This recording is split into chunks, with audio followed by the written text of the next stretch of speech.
मित्रों, मैं सौरभ शर्मा और आप देख रहे हैं आरजे न्यूज में आपका स्वागत है। उत्तर प्रदेश के जिला बरेली में लॉकडाउन के चलते बाकरगंज की ईदगाह में रहा सन्नाटा। ईदगाह पर नहीं हुई नमाज, पुलिस रही मुस्तैद, ईदगाह कमेटी ने दिया सहयोग। आपको बताते चलें कि देश भर में आज ईद का त्यौहार सोशल डिस्टेंसिंग व लॉकडाउन का पालन करते हुए घरों में मनाया जा रहा है। मुस्लिम समुदाय ने ईद की नमाज घरों में अदा की। बाकरगंज में ईदगाह से सुबह से ही पुलिस तैनात रही। सीओ सीमा यादव ईदगाह पर स्थित पर नज़र रखे हुए हैं। ईदगाह कमेटी के अध्यक्ष खलील अहमद ने बताया कि जिला प्रशासन को पूरा सहयोग किया जा रहा है। शहर काजी के हुक्म का पालन करते हुए इस बार ईदगाह में कोई कार्यक्रम नहीं करने का फैसला लिया है।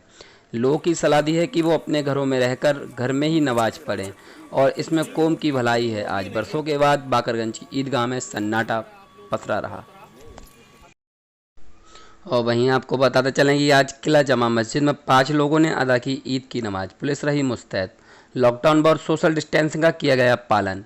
किला जमा मस्जिद में आज ईद की नमाज में 5 लोगों ने अदा की। जमा मस्जिद में मुदव्वली और सेक्रेटरी डॉक्टर नफीस खान ने बताया कि प्रधानमंत्री मोदी के निर्देश अनुसार 5 लोगों ने ईद की नमाज अदा की। इसके अलावा अन्य किसी भी मस्जिद में प्रवेश नहीं करने दिया। ये जो महामारी फैली हुई है, इससे निपटने के लिए हम सबको प्रधानमंत्री के हाथों को मजबूत करना होगा। सोशल डिस्टेंसिंग का पालन करते हुए इसको डटकर मुकाबला करना है। आज पूरे मुल्क में यह वबा फैली हुई है। हमको लॉकडाउन का पालन करना है, घरों में रहें, सुरक्षित रहें। हमने 5 आदमियों से ज़्यादा किसी को भी अंदर नहीं आने दिया। लॉकडाउन का पालन करते हुए अंदर नहीं जाने दिया। प्रधानमंत्री मोदी के हाथों को मजबूत किया। वहीं आपको दूसरी तरफ बता दें कि खाने के नियाज में लॉकडाउन का पालन करते हुए ईद की नमाज अदा की गई। ईद के मौके पर खाने के नियाज के सब्बू मियाँ नियाजी ने ईद की मुबारकबाद पेश करते हुए लोगों को कहा कि पूरा मुल्क इस बीमारी से प्रभावित है, घरों में रहना चाहिए। सब्बू मियाँ ने कहना है कि यह महीना पाक मुकद्दस महीना है। इस महीने में कुरान उतरा। लोग 30 रोजे रखते हैं, खुशी होती है, लेकिन कोरोना ने बचाव भी ज़रूरी है। नीयत साफ़ होनी चाहिए और लोगों का ख्याल रखना चाहिए। दोहरी जिम्मेदारी निभानी चाहिए। डॉक्टर नफीस, सेक्रेटरी आबलिग मुतवल्ली, जामा मस्जिद, शहर बरेली। आज ईद की नमाज भी 5 सदस्य लोगों ने पढ़ी है। जो गाइडलाइन थी हमारे मुख्यमंत्री और हमारे माननीय प्रधानमंत्री द्वारा जो लॉकडाउन की घोषणा की गई है, हम उसका पूरा सम्मान करते हुए पूरी ताकत के साथ हम सब लोग मिलके गेट पे खड़े हैं कि कोई भी आदमी अंदर, हालांकि पुलिस फोर्स भी तैनात है, मगर हम उसको जहमत भी नहीं देना चाहते। हम खुद ही रोक रहे हैं, कोई शख्स मस्जिद में ना जाए। सिर्फ स्टाफ जो 5 सदस्य है वही नमाज पढ़े। वही अलविदा की भी नमाज उसी ने पढ़ी और ईद की भी नमाज वही पढ़ रहा है। किसी छठे आदमी को अंदर हम जाने नहीं दे रहे हैं, क्योंकि ये मूजी बीमारी किसी को भी हो सकती है। इसलिए हम माननीय प्रधानमंत्री के लॉकडाउन का पालन करते हुए, सम्मान करते हुए पूरी ताकत के साथ ये कोशिश कर रहे हैं कि सोशल डिस्टेंसिंग बरकरार रहे और मस्जिद में किसी भी तरह के लोग इकट्ठे ना हो सके। जो स्टाफ है वही नमाज पढ़े और इंशाल्लाह उसमें हम कामयाब हो गए और किसी भी सूरत से हमने 5 आदमी से छठा आदमी मस्जिद के अंदर जाने नहीं दिया है। हम गेट पे इसीलिए बैठे हुए हैं, हमारे साथ डॉक्टर प्रदीप साहब भी हैं, गेट पे खड़े हुए हैं कि किसी भी शख्स का अंदर ना हो।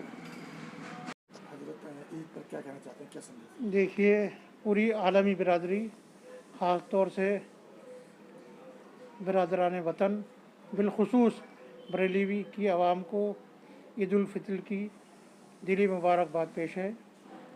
और इस मर्तबा रमज़ान को पता इबादत का महीना होता है और अल्लाह कबूल करने वाला है इबादत को, रोज़ों को। नीयत साफ़ होना चाहिए और लोगों का ख्याल होना चाहिए। इस मर्तबा दोहरी ज़िम्मेदारी थी ज़िम्मेदार लोगों को ऊपर कि एक तो इबादत में कोई कोताही नहीं हो और दूसरे जो कोरोना का मर्ज़ जो है पूरी दुनिया को अपने चपेटे में लिए हुआ है, जान माल का नुकसान हो रहा है। इससे हारने के लिए, बचाव के लिए दुआ करें और दूसरों का ख्याल रखें। इसी महीने में कुरान नाजिल हुआ है जो मुकम्मल ज़ाब्ता हयात है कि मुसलमानों को कैसी ज़िंदगी गुजारना चाहिए। सिर्फ रोज़ा रखना ही नहीं शर्त नहीं है, अपने नफ्स को काबू रखें जो गुनाहों की तरफ ले जाता है। नफ्स को काबू रख लिया, सबको साथ लेके चलना चाहिए। सब सेहतमंद रहें, तंदुरुस्त रहें, चाको चौबंद रहें। इसीलिए इबादत में भी दिल लगेगा और दूसरों का भी ख्याल रहेगा। तो हम अपने से ज़्यादा दूसरों का ख्याल रखते हैं। जो भी करते हैं वो उसी को कहते हैं लोगों से करने के लिए, तो उस पर अमल करें और ये मैसेज रुकने ना चाहे। इसीलिए तो शुक्राने की ईद है और इसकी खुशी इसीलिए है कि रोज़ा रखते हैं लोग, इबादत करते हैं पूरे महीने और अल्लाह कबूल करने वाला है। जो भी सजदा है वो भी कबूल हो जाए बारगाह रब्बुल इज़्ज़त में, बहुत बेहतर है। तो इंसान को अपनी ज़िंदगी को संभालना चाहिए, जो भी कमी है उसको दुरुस्त करना चाहिए, अपनी इस्लाह करना चाहिए और लोगों का ख्याल रखना चाहिए। सोशल डिस्टेंसिंग बहुत ज़रूरी है इस वक्त, इसके खात्मे के लिए, उसको मर्ज़ के रोकने के लिए। जब तक रोकेगा नहीं मर्ज़ तो ख़ात्मा कैसे होगा। तो बुज़ुर्गों का ख्याल रखें, बच्चों का, बीमार लोगों का, घर पर रहें, उनका ख्याल रखें। सोशल डिस्टेंसिंग बहुत ज़रूरी है, अपने साथ दूसरों का ख्याल रखें और दूसरे जो ज़रूरतमंद हैं ज़्यादा से ज़्यादा उनकी मदद करें, जो उनको हाथ फैलाने की ज़रूरत ना पड़े, खुद जाएँ। और ज़कात इसीलिए है वाजिब है, फ़र्ज़ है, 2.5% के लोगों को शामिल करें अपनी खुशियों के अंदर, कोई महरूम ना समझे अपने को। मसावत का दर्स इस्लाम के अंदर है, सब बराबर हैं, कोई ऊंचा नीचा नहीं है, कोई गोरा काला नहीं है, कोई भी सबको किसी को हासिल नहीं है। अपने साथ दूसरों का ख्याल रखें, उसको सेहत और तंदुरुस्ती का ख्याल रखें, यही उनकी ईद होगी, यही मैसेज है और यही सूफीज़्म है। क्या नाम है आपका? मेरा नाम खलील अहमद है। आज जो ईदगाह पे नमाज पढ़ी जाती है इस वक्त मैं ईदगाह का कमेटी का अध्यक्ष हूँ और ईदगाह की नमाज के लिए शहर काजी हिंदुस्तान ने रात मना कर दिया। तब हमने इस बीमारी के चक्कर में उन्होंने मना किया कि हमारी कौम पे कोई परेशानी या कोई दिक्कत ना आए, या कोई जैसे तबलीग की जमात के लिए मुद्दा उठाया गया, इसी सूरत से हमारी कौम के लिए अगर कोई मुद्दा उठाया जाए तो मुनासिब नहीं, और इस लिहाज से नमाज को कैंसिल किया गया।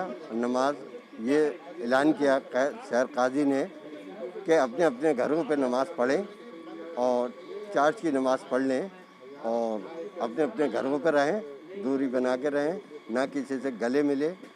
और सारा प्रशासन हमारे साथ में है और फुल प्रशासन ने हमारी यहाँ पर देख रेख की है और ना ही किसी के हम दौर दबाव में, ना कोई प्रशासन का हम पे दबाव है, जिससे कि हमें किसी प्रशासन ने ये कहा कि आप नमाज ना कराइए।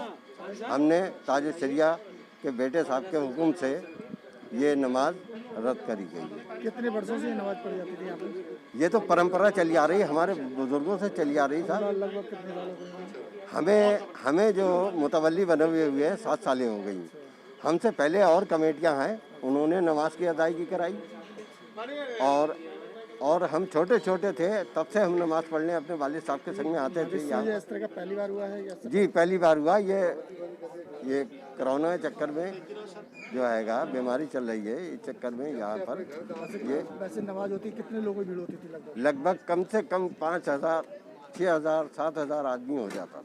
इस बार नहीं? जी इस बार तो साहब सूना पड़ा हुआ है, हमारा दिल रो रहा है कि हमें नमाज की अदायगी नहीं हुई है। ये बीमारी अल्लाह ताला हमारे यहाँ से इस बीमारी को दूर फरमाए और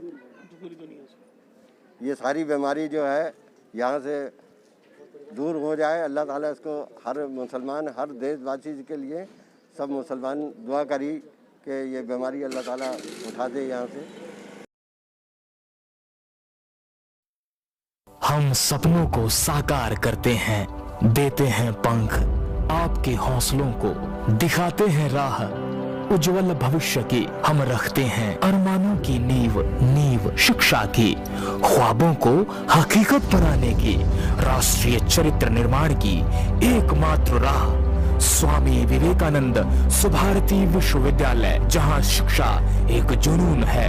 एजुकेशन इज अ पैशन।